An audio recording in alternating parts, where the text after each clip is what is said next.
ইতিহাস মুছে ফেলা যায় না, সংসদে প্রধানমন্ত্রী জাতির পিতাকে নিয়ে আলোচনার বিশেষ প্রস্তাব। নিবন্ধনের ৮ দিনের মধ্যে নামজারি, মন্ত্রিসভায় সিদ্ধান্ত, কমবে মামলা জট। রায়হান হত্যা মামলার প্রধান আসামি বরখাস্ত এসআই আকবর কানাইঘাট সীমান্ত থেকে গ্রেপ্তার, পিবিআইয়ের কাছে হস্তান্তর।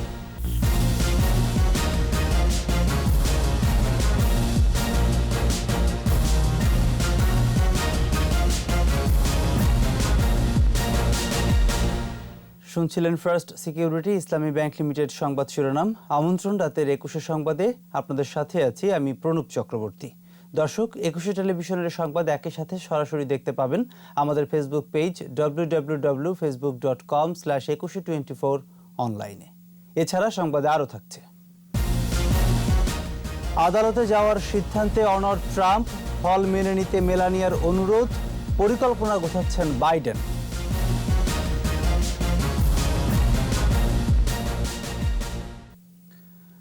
বাংলাদেশের মানুষের সুখ সমৃদ্ধির জন্য বঙ্গবন্ধু আজীবন কাজ করে গেছেন বলে মন্তব্য করেছেন প্রধানমন্ত্রী শেখ হাসিনা। সোমবার জাতীয় সংসদে জাতির পিতা বঙ্গবন্ধু শেখ মুজিবুর রহমানের জন্মশতবার্ষিকী উপলক্ষে বিশেষ অধিবেশনে দেয়া বক্তৃতায় সংসদে বঙ্গবন্ধুর জীবন ও কর্ম নিয়ে আলোচনার প্রস্তাব উত্থাপন করেন তিনি। মেহেদী হাসানের রিপোর্ট। জাতির জনক বঙ্গবন্ধু শেখ মুজিবুর রহমানের জন্মশতবার্ষিকী উপলক্ষে জাতীয় সংসদের বিশেষ অধিবেশন। রাষ্ট্রপতির স্মারক বক্তৃতার পর প্রধানমন্ত্রী বলেন, যুদ্ধবিধ্বস্ত জাতিকে যখন পুনর্গঠন করছিলেন বঙ্গবন্ধু, ঠিক সেই সময় মুক্তিযুদ্ধ বিরোধী শক্তির ষড়যন্ত্রে সপরিবারে হত্যা করা হয় তাকে। জাতিপিতা বঙ্গবন্ধু শেখ মুজিবকে যে হত্যা করেছে তা তো না। প্রধানমন্ত্রী বলেন, এটি আসলে ছিল বাংলাদেশকেই নিশ্চিহ্ন করে দেওয়ার ষড়যন্ত্র।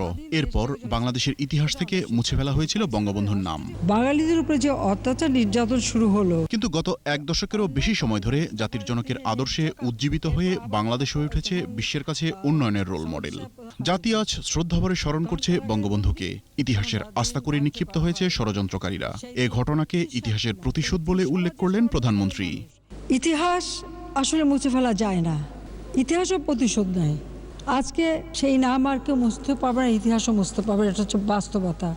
মাননীয় স্পিকার, এটা সৌভাগ্য 2020 সাল আমরা জাতির পিতার জন্মশতবার্ষিকী উদযাপন করছি, এই পার্লামেন্টে আমরা আছি। এ সময় বঙ্গবন্ধুর ত্যাগ ও কর্মময় জীবন নিয়েও আলোচনা করেন প্রধানমন্ত্রী। উত্থাপন করেন সাধারণ আলোচনার প্রস্তাবও।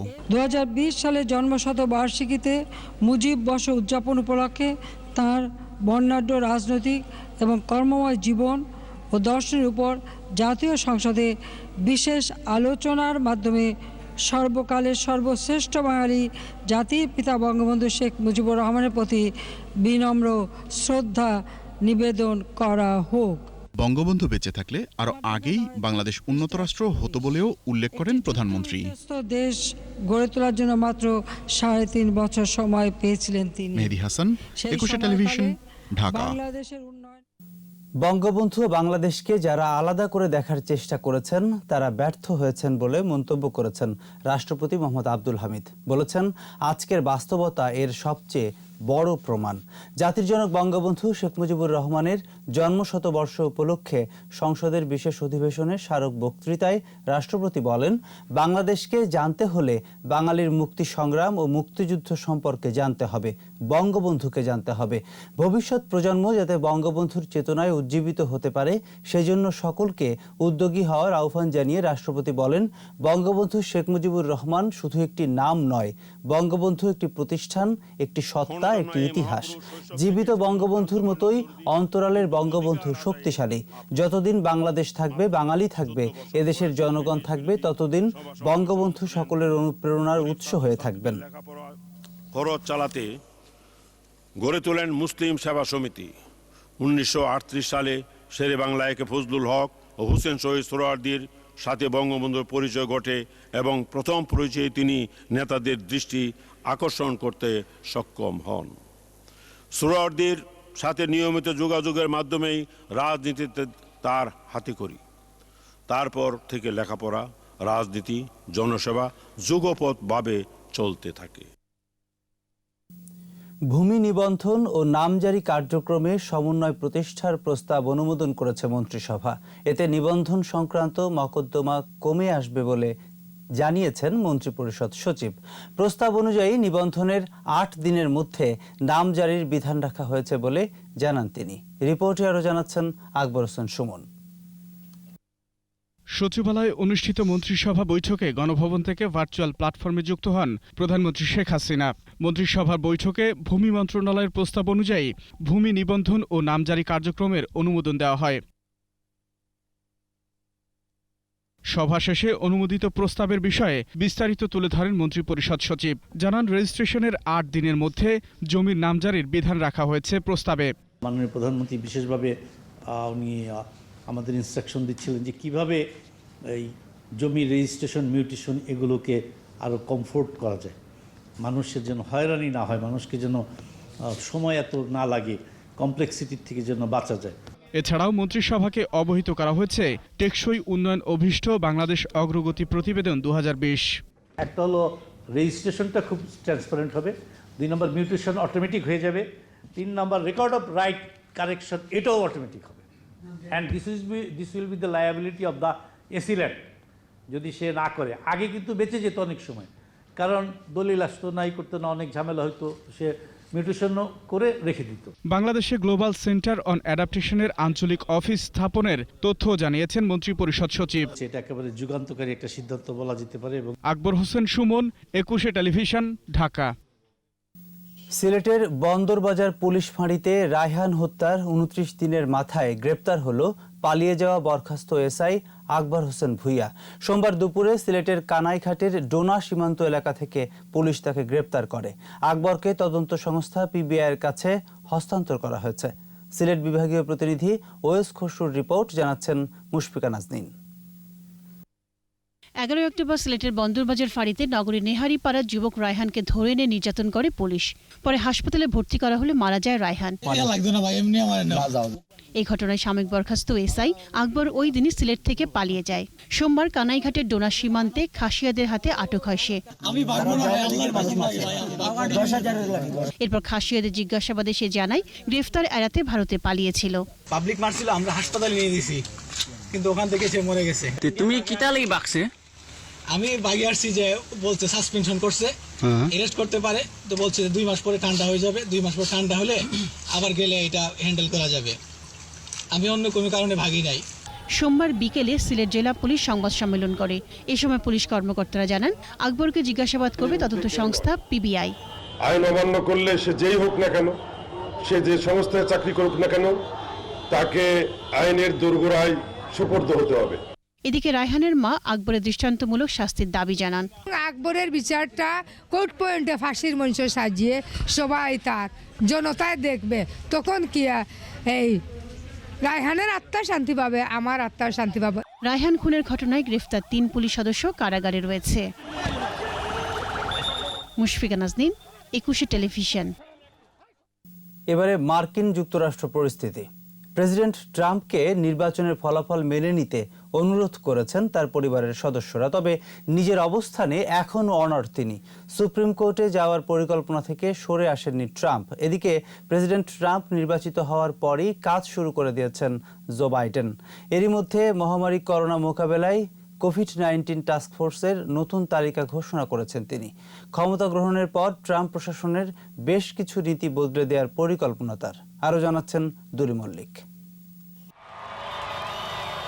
সারা বিশ্ব জো বাইডেনকে পরবর্তী মার্কিন প্রেসিডেন্ট হিসেবে মেনে নিলেও পরাজয় স্বীকার করে নেননি ট্রাম্প, বরং নির্বাচনে ভোট চুরির অভিযোগ এনেই চলেছেন।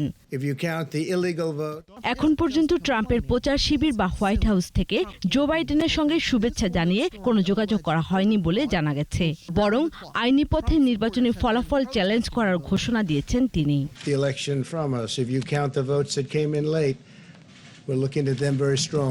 তবে নির্বাচনে পরাজয় মেনে নিতে ট্রাম্পকে অনুরোধ করেছেন তার স্ত্রী ও বর্তমান ফার্স্ট লেডি মেলানিয়া ট্রাম্প এবং তার জামাতা জ্যারেড কুশনার। এদিকে শপথ নিতে এখনো প্রায় 2.5 মাস বাকি থাকলেও কাজ শুরু করে দিয়েছেন বাইডেন। প্রতিশ্রুতি অনুযায়ী ঘোষণা করেছেন করোনা মোকাবেলায় টাস্কফোর্স। মনোনীত সদস্যদের কাছ থেকে ব্রিফ নিয়ে করোনা মোকাবেলায় পরিকল্পনা জানাবেন বাইডেন। এই তালিকায় রয়েছেন ট্রাম্প প্রশাসন থেকে বরখাস্ত হওয়া কর্মকর্তা রিক ব্রাইট। 20 জানুয়ারি শপথ গ্রহণের পর অগ্রাধিকার ভিত্তিতে বেশ কিছু নির্বাহী আদেশে সই করার কথা বাইডেনের। এর মধ্যে প্যারিস জলবায়ু চুক্তি, জাতিসংঘ ও বিশ্ব স্বাস্থ্য সংস্থার সাথে সম্পর্ক পুনঃস্থাপন সহ ট্রাম্প প্রশাসনের বেশ কিছু নীতি পরিবর্তন গুরুত্ব পাচ্ছে। দুলি মল্লিক, 21 টেলিভিশন। নবনির্বাচিত মার্কিন প্রেসিডেন্ট জো বাইডেন বিশ্বশান্তি প্রতিষ্ঠার পাশাপাশি মানবিক ও সহানুভূতিশীল বিশ্ব প্রতিষ্ঠায় অবদান রাখবেন আশা প্রকাশ করেছেন আওয়ামী লীগের সাধারণ সম্পাদক ওবায়দুল কাদের। সরকারি বাসভবন থেকে ভিডিও কনফারেন্সে নিয়মিত ব্রিফিংয়ে তিনি বলেন, আগামীতেও দুই দেশের জনগণ ও সরকারের সম্পর্ক মাত্রা পাবে। আমরা বাংলাদেশ আওয়ামী লীগের পক্ষ থেকে নবনির্বাচিত মার্কিন প্রেসিডেন্ট ও ভাইস প্রেসিডেন্টকে অভিনন্দন জানাচ্ছি। আমাদের বিশ্বাস, ডেমোক্র্যাট সরকার বিশ্ব শান্তি প্রতিষ্ঠার পাশাপাশি মানবিক ও সহানুভূতিশীল বিশ্ব প্রতিষ্ঠায় আগামী দিনগুলোতে অবদান রাখবে। থাইল্যান্ডে 7টি কোম্পানির মালিক ক্যাসিনো কারবারি সেলিম প্রধান, আর সেখানকার ব্যাংক হিসাবেও 20 কোটি টাকার লেনদেন করেছেন তিনি। যুক্তরাষ্ট্রেও ব্যাংক হিসাব আছে তার। লাস ভেগাস থেকে কিনেছেন ক্যাসিনো চিপস। সেলিমের মামলা তদন্তে নেমে এসব তথ্যই পেয়েছে দুদক। তবে তার 61 কোটি টাকার উৎস এখনও মেলেনি। এর সুরাহা হলেই দেয়া হবে অভিযোগপত্র। এরই মধ্যে সেলিমের সব সম্পদ জব্দ করা হয়েছে বলে জানিয়েছে দুদক। বিস্তারিত জানাচ্ছেন দীপু সারোয়ার। 12 কোটি 27 লাখ টাকার অবৈধ সম্পদ অর্জনের অভিযোগে গত বছরের 27 অক্টোবর ক্যাসিনো কারবারি সেলিম প্রধানের বিরুদ্ধে মামলা করে দুর্নীতি দমন কমিশন দুদক। ওই মামলার তদন্তে নেমে চাঞ্চল্যকর সব তথ্য পেয়েছে দুর্নীতি বিরোধী সংস্থাটি। তথ্য অনুযায়ী শুধু বাংলাদেশ নয়, যুক্তরাষ্ট্র ও থাইল্যান্ডেও সম্পদ গড়েছেন ক্যাসিনো কারবারি সেলিম প্রধান। কেবল থাইল্যান্ডেই তার আছে 7টি কোম্পানি। ব্যাংকক ব্যাংক ও সায়েম কমার্শিয়াল ব্যাংকে 20 কোটি টাকা লেনদেনের তথ্যও মিলেছে। এছাড়া যুক্তরাষ্ট্রের জেপি মর্গান ব্যাংকেও আছে 2টি হিসাব। সেলিমের মোট ব্যাংক হিসাব অর্ধশত। যুক্তরাষ্ট্রের লাস ভেগাসে ক্যাসিনো খেলতেন সেলিম। দুদক বলছে, সেলিমের 61 কোটি টাকার উৎস এখনও খুঁজে পাওয়া যায়নি। এর সুরাহা হলে শিগগিরই মামলার অভিযোগপত্র দেয়া হবে। সেলিম প্রধানের সকল সম্পদ জব্দ করা হয়েছে।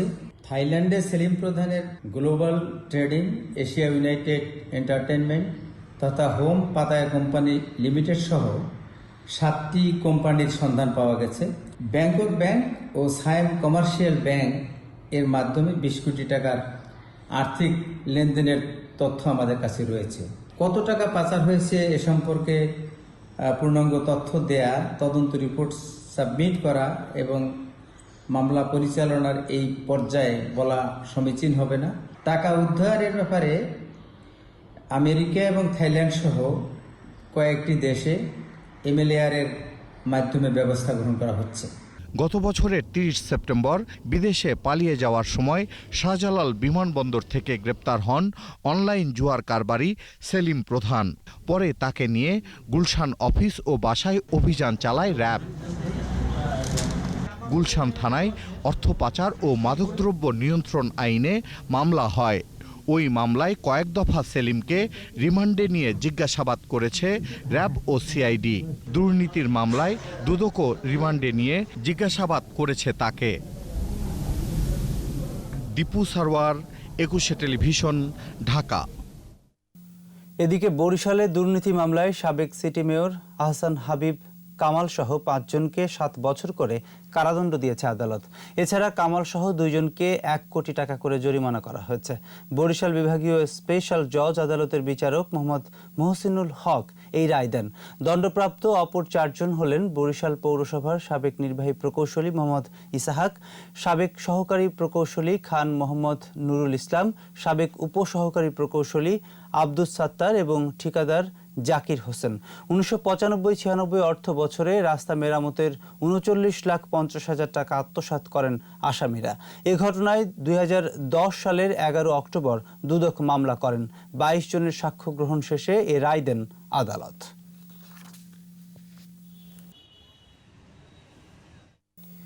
কোভিড-19 দেশে আরও 25 জনের মৃত্যু হয়েছে। এ নিয়ে মোট মৃত্যু 6,092। স্বাস্থ্য অধিদপ্তরের সংবাদ বিজ্ঞপ্তি বলছে 115টি ল্যাবে করোনা পরীক্ষা হয়েছে 14,042 জনের। এর মধ্যে শনাক্ত হয়েছে 1,683, নতুন 1,623 সহ সুস্থ হয়েছে 3,39,768 জন। করোনায় মৃতের পরিসংখ্যানের শীর্ষে ঢাকা বিভাগ 52.20%। সবচেয়ে কম মৃত্যু ময়মনসিংহ বিভাগে 2.10%। দেশে এ পর্যন্ত করোনা পরীক্ষা হয়েছে 24,56,644 জনের।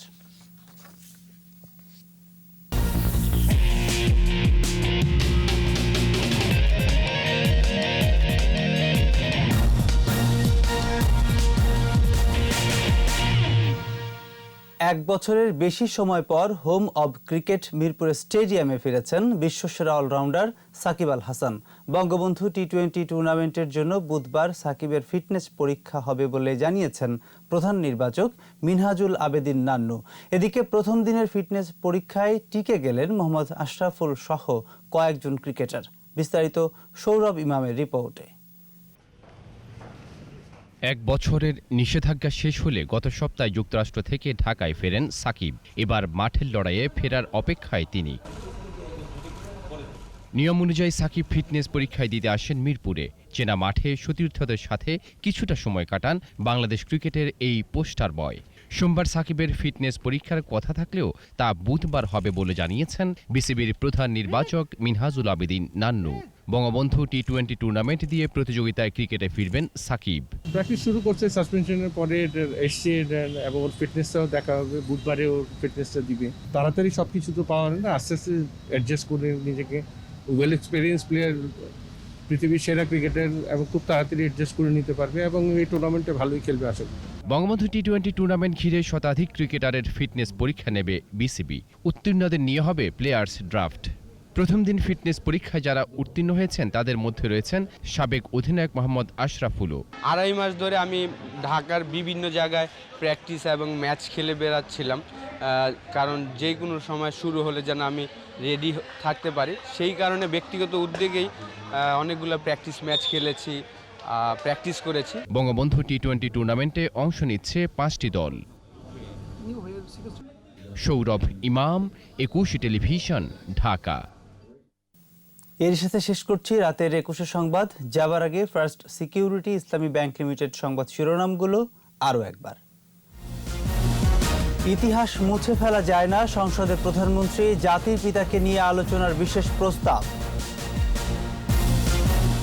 নিবন্ধনের 8 দিনের মধ্যে নাম জারি, মন্ত্রিসভায় সিদ্ধান্ত, কমবে মামলা জট। রায়হান হত্যা মামলার প্রধান আসামি বরখাস্ত এসআই আকবর, কানাইঘাট সীমান্ত থেকে গ্রেপ্তার, পিবিআইয়ের কাছে হস্তান্তর। দর্শক, সর্বশেষ খবর জানতে ডায়াল করুন 2021 নম্বরে, আর ভিজিট করুন 21-tv.com এই ওয়েবসাইটে। এছাড়া ফেসবুকে লগ ইন করতে পারেন facebook.com/2124 অনলাইন। 21-এর খবর দেখুন, 21-এর সাথেই থাকুন। স্বাস্থ্যবিধি মেনে চলুন, সুস্থ থাকুন।